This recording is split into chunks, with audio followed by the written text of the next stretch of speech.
اكو كاتب ايراني اسمه محسن مظاهري، هذا الرجل يفرق بين التشيع العراقي والتشيع الايراني، ويقول انه التشيع العراقي تشيع اصيل اجتماعي عاطفي، بينما التشيع الايراني تشيع سياسي ايديولوجي عرقي قومي. يقول انا جيت لزياره الأربعين قبل سنتين بالعراق، ولاحظت الفرق الكبير بين الشيعة الايرانيين والعراقيين، ولاحظت تاثير ولايه الفقيه على الشيعة الايرانيين اللي مسوين الشيعة عبارة عن موضوع سياسي ايديولوجي ما له علاقة بالتشيع الاجتماعي العاطفي اللي موجود عند العراقيين. فهنا هو يحذر العراقيين من تواجد الكبير للشيعة الإيرانيين، ويقول أنه هذا التواجد الكبير للشيعة الإيرانيين بالعراق يأثر بعمق التشيع الأصيل اللي موجود بالعراق، وينطي أمثلة على هذا. يقول مثلا بالمواكب العراقية نشوف مثلا صور شخصية عائلية لشهداء أهل الموكب، بالإضافة إلى صور لمراجع موجودين بالعراق مع اقتباسات وأقوال تتحدث عن الظلم والعدالة والثورة وإلى آخره.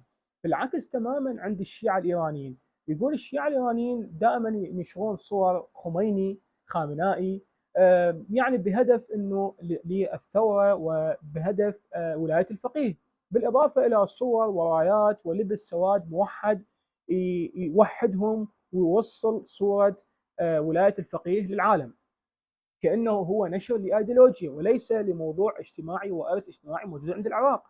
بالإضافة إلى هذا يقول أنه العراقيين يرحبون بكل الجنسيات ومختلف المذاهب، بينما بالعكس تماما عند الشيعة الإيرانيين، فذول يقول ما عندهم تعددية، بالإضافة إلى أنهم يفرقون حتى بين الشيعة أنفسهم. فيقول إحنا مواجهتنا مع العراقيين مو مواجهة شعب لشعب أو بلد لبلد، وإنما مواجهة دولة من جهة مقابل إرث اجتماعي من جهة أخرى، ويقول هاي المواجهة غير متكافئة وغير حيادية. وبعدين هو يسأل سؤال، يقول ماذا لو كانت هناك مسيرة للإمام الرضا من قبل العراقيين، يعني العراقيين يجون للإمام الرضا مسير، هل سيفعل الإيرانيين نفس ما يفعله العراقيين على طول الطريق، يقصد المواكب والأكل والشرب والى آخره؟